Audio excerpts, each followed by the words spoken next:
नमस्कार, मैं शंभू कुमार सिंह और आप देख रहे हैं नेशनल दस्तक। हिंदू मुस्लिम का नया नया मॉडल इजाद होता है।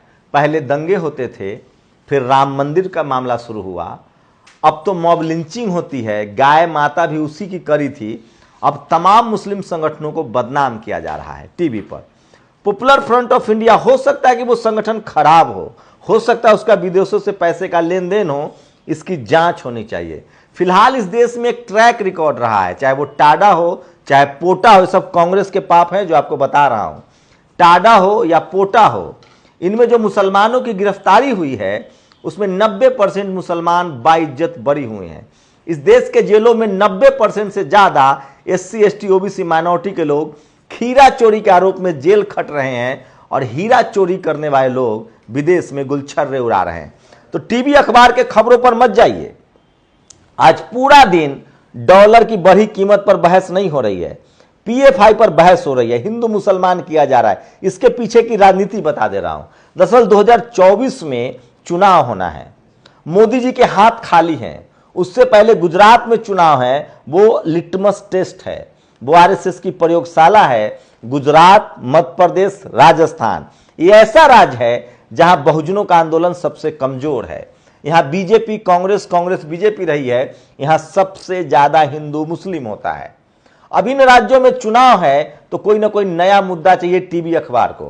कल सुप्रीम कोर्ट ने कहा कि टीवी और अखबार जो है वो हेट स्पीच, नफरत फैलाने का सबसे बड़ा अड्डा है और इनके सबसे बड़े पत्रकार जो हैं वो हथियार हैं।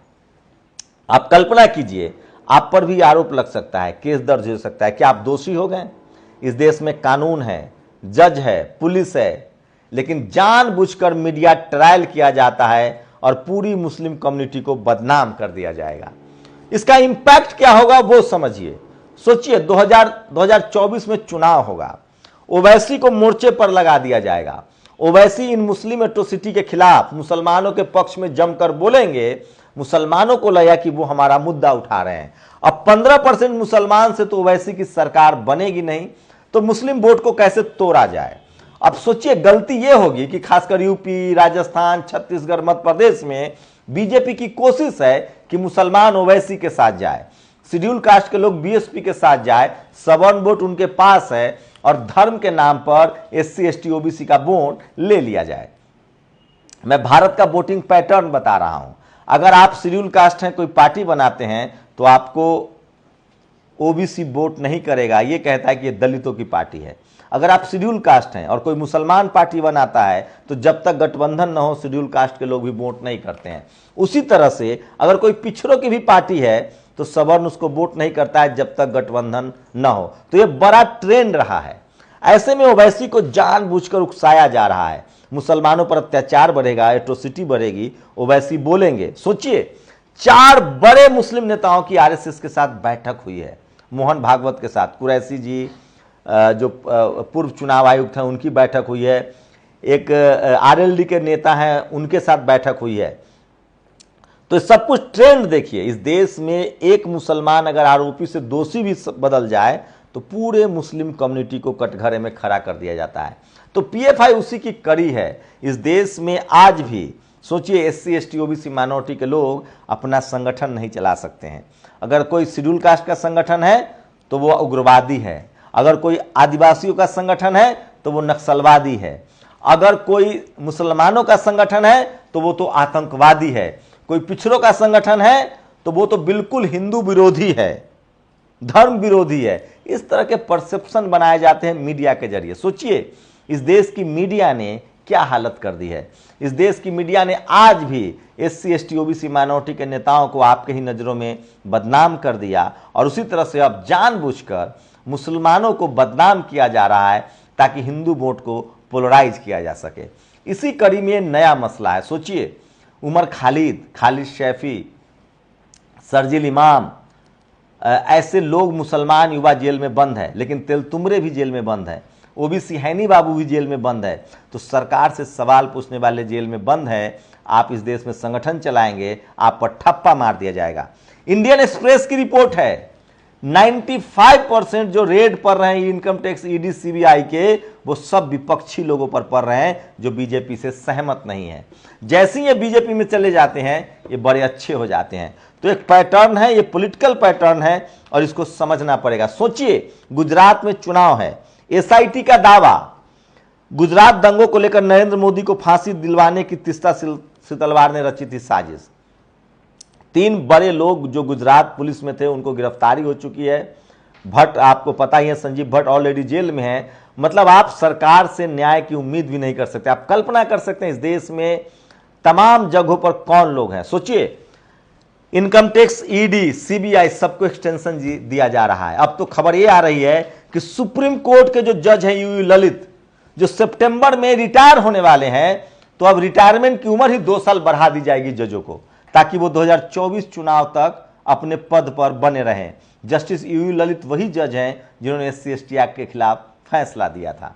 सोचिए, तमाम गुजरात में डीजीपी को एक्सटेंशन दिया जा रहा है, नौकरी उनकी खत्म हो गई है, रिटायर हो गए हैं। अभी अवस्थी जी को एक्सटेंशन दिया गया है यूपी में।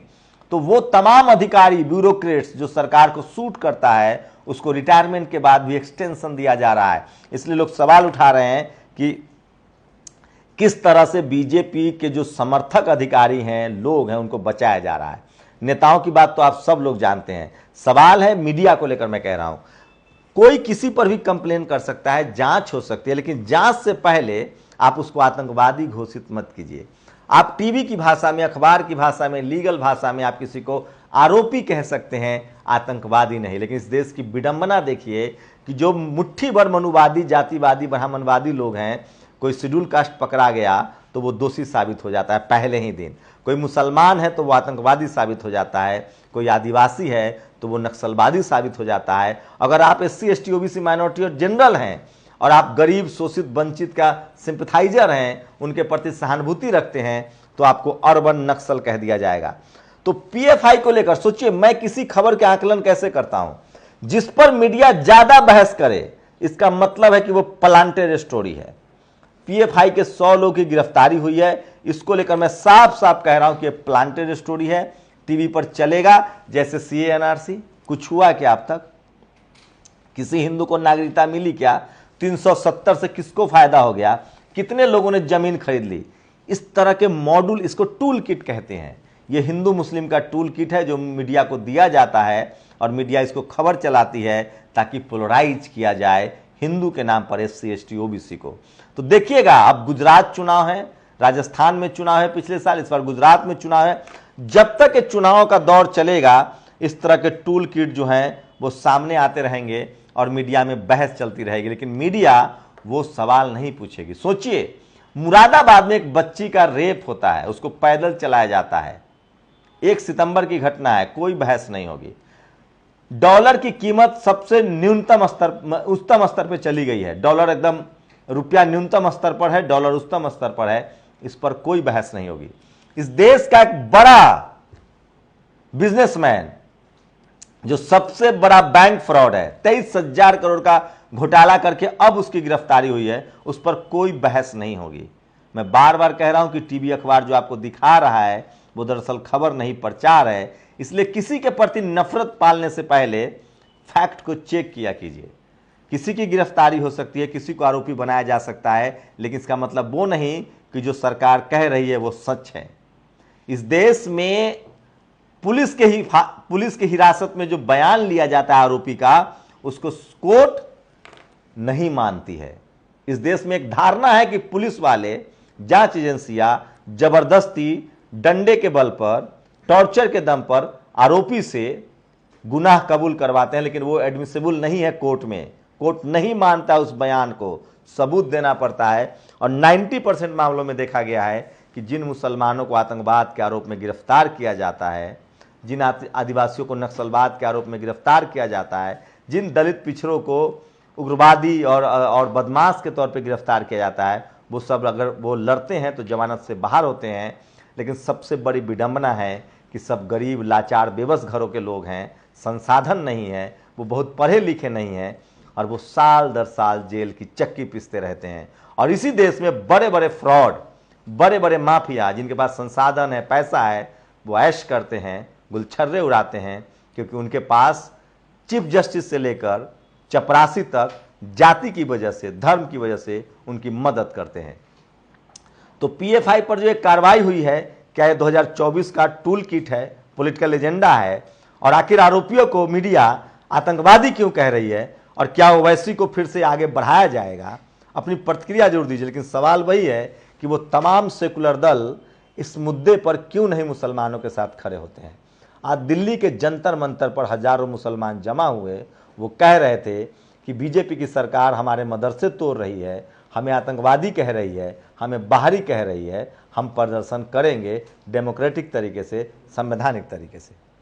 क्या किसी के आरोप लगते ही आतंकवादी कहना जायज़ है? और क्या पूरे एक मुस्लिम अगर आरोपी बनता है तो क्या पूरे कम्युनिटी को टारगेट किया जाता है? लेकिन आज तक मैंने किसी मुसलमान के पक्ष में, आरोपी के पक्ष में किसी मुस्लिम संगठन, किसी मुस्लिम नेता, किसी मुस्लिम को नहीं देखा है प्रदर्शन करते हुए। इसलिए मैं कहता हूं कि जातिवाद का मतलब समझिए और धार्मिक सांप्रदायिकरण का मतलब समझिए।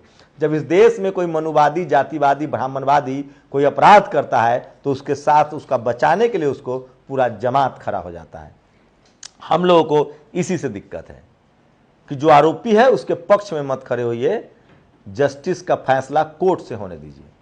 मैं फिर कह रहा हूं, इस देश का कोई भी मुसलमान अभी पीएफआई पर जांच चल रही है वो उसके पक्ष में खड़ा नहीं होगा, वो वेट करेगा कि कोर्ट क्या फैसला देते हैं। इस देश के तमाम एससी, एसटी, ओबीसी, माइनॉरिटी के लोग संविधान और जुडिशियल सिस्टम पर जानते हुए कि उनके लोग नहीं हैं, उनके साथ अन्याय होता है, लेकिन वो भरोसा करते हैं।